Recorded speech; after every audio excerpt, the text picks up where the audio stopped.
On June the 24th, 2025, inside the stark, fluorescent-lit execution chamber at Florida State Prison, a man named Thomas Lee Gudinas lay strapped to a gurney. He was 51 years old. Outside those thick concrete walls, life went on as normal. But inside, the final minutes of a story that had been unfolding for more than 3 decades were ticking away. A prison warden stood over him reading from an official script. Witnesses, some strangers, some who had waited years for this day, sat behind a glass partition silent. Gudinas was asked if he had any last words. He spoke quietly, referencing Jesus, repenting in a voice so soft that most could not hear it. Minutes later, he was dead. But how did he get here? To understand, we have to rewind the clock, not to the courtrooms or the appeals, but to a warm night in May 1994, when Gudinas walked into a crowded Orlando nightclub and left behind a trail of horror. This is the story of his life, his crime, the years he fought against the sentence, and the final day he would ever see. And as you'll hear, the brutality of what happened on that night will leave you questioning whether this execution was justice served or simply another tragedy in a chain of tragedies. It was Monday night, May 23, 1994, in Orlando, Florida. Around 8:30 p.m., Thomas Lee Gudinas and 3 roommates stepped into Barbarella's, a dimly lit nightclub known for its pounding music and crowded dance floor. They had already been drinking beer and smoking marijuana before they arrived. For most people there that night, it was just another start to a week. For one woman, it would be her last. Her name was Michelle McGrath, 27 years old. Friends described her as warm, independent, and easy to talk to.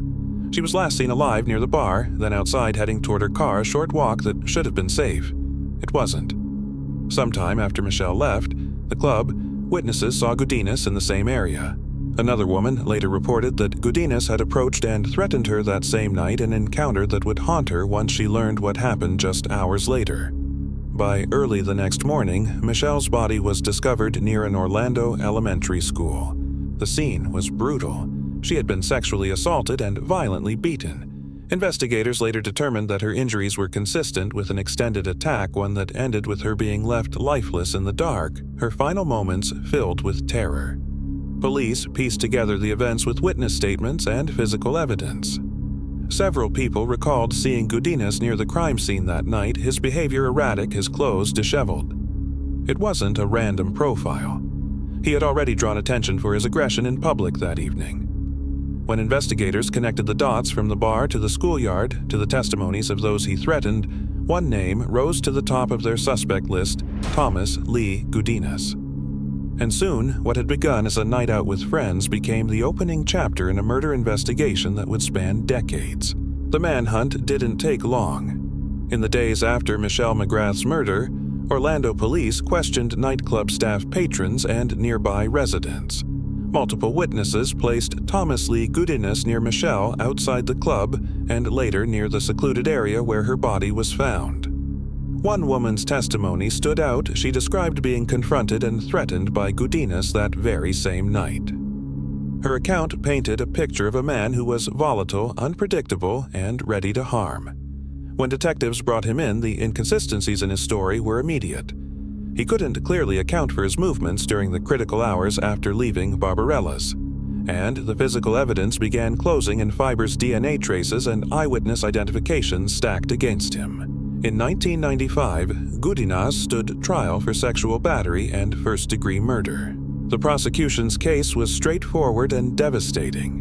He had been the last person seen with Michelle. His DNA matched biological evidence from the crime scene, and his threatening behavior toward another woman that night showed a pattern. The defense tried to cast doubt on witness reliability and the handling of forensic evidence, but the jury wasn't swayed. After deliberating, they returned with guilty verdicts on all counts. The penalty phase was equally grim for Gudinas. Jurors heard about the brutality of the attack and the complete absence of remorse. By the end of the proceedings, the decision was unanimous death. On sentencing day, Gudinas stood silent. The courtroom was tense. Michelle's family held hands, some crying quietly. Outside, reporters captured the moment as another name was added to Florida's death row roster. For the victims' loved ones, the conviction was the first step toward justice. For Gudinas, it was the beginning of a 30-year fight against the sentence that would ultimately end his life.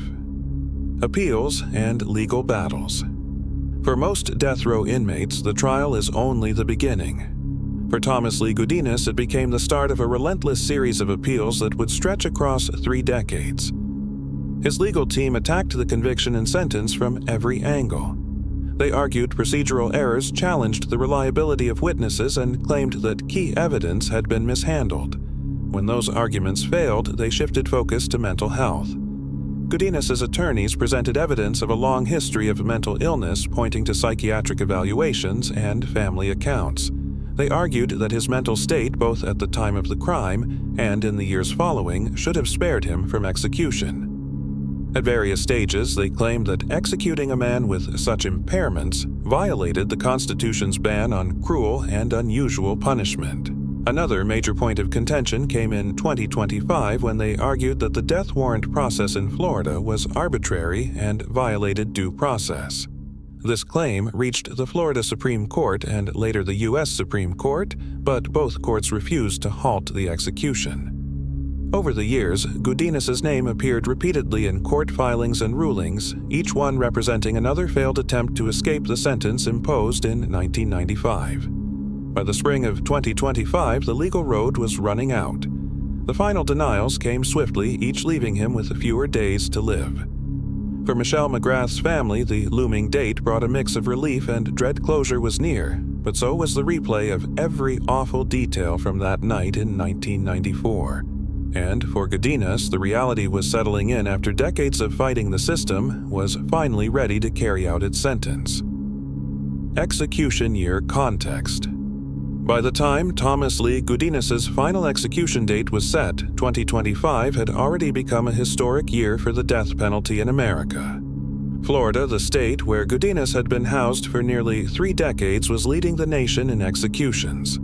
His lethal injection would mark the 7th in Florida that year, more than any other state in the country. Nationwide, the U.S. had already carried out 24 executions by mid-year, making it the most active period for capital punishment since at least 2015. To the Florida Department of Corrections, Gudinas was one of many on a long list of names scheduled for the chamber. But to the victim's family, he was the man who had violently stolen Michelle McGrath's life on a May night in 1994.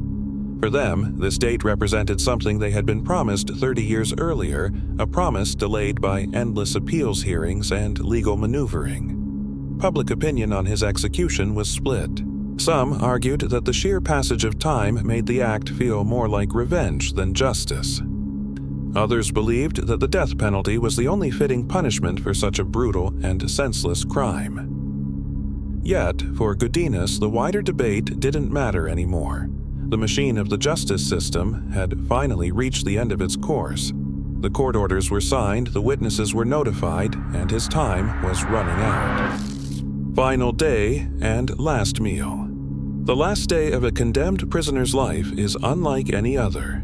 It is measured in rituals, security protocols, and final human interactions, each step carrying the weight of finality. For Thomas Lee. Gudinas' June 24, 2025 began quietly. He woke in his small cell on death row at Florida State Prison knowing it would be the last sunrise he would ever see. There was no media circus outside, no large gatherings of protesters, just a few reporters waiting for the official confirmation that the execution would proceed. He received a visit from one person, his mother. She was the only individual to see him that day, and their final conversation was private, shielded from public view. There was no spiritual advisor at his side, no chaplain to offer last rites. Whatever faith or repentance Gudinas carried in those final hours, he carried it alone. The state allows inmates to request a final meal. Some choose elaborate menus, others opt for childhood favorites. For Gudinas, there is no public record of any special request. If he declined the tradition, it meant his final meal was the standard prison fare, a quiet contrast to the notorious last meals that often make headlines. In the afternoon, he was moved to a holding cell adjacent to the execution chamber. From here, the sounds of the prison were muted, but every noise, the footsteps of guards, the turning of keys marked the passing of time. As the hours ticked away towards 6:00 p.m., the reality of what lay ahead could no longer be avoided. His decades-long fight against the state of Florida was over. All that remained was the final walk to the gurney. Execution hour and final words. At exactly 6:00 p.m., the door to the execution chamber opened. Thomas Lee Gudinas was led inside, flanked by uniformed officers. His expression was unreadable. Some witnesses later said he looked calm, others thought he seemed distant, as if already somewhere else in his mind. He lay down on the gurney without resistance. Thick leather straps were fastened across his wrists, ankles, and chest. An IV line was inserted into his arm. On the other side of a large glass partition, witnesses took their seats, state officials, members of the press, and relatives of Michelle McGrath. Before the lethal drugs began to flow, the warden asked the formal question: did he have any last words? Gudinas spoke softly. His voice was so low that most in the witness room could not make out the details. According to officials, he expressed repentance and made a reference to Jesus. There was no apology directed toward Michelle's family, no explanation for what happened that night in 1994. The signal was given. The first drug entered his system, designed to render him unconscious. His chest rose and fell more slowly.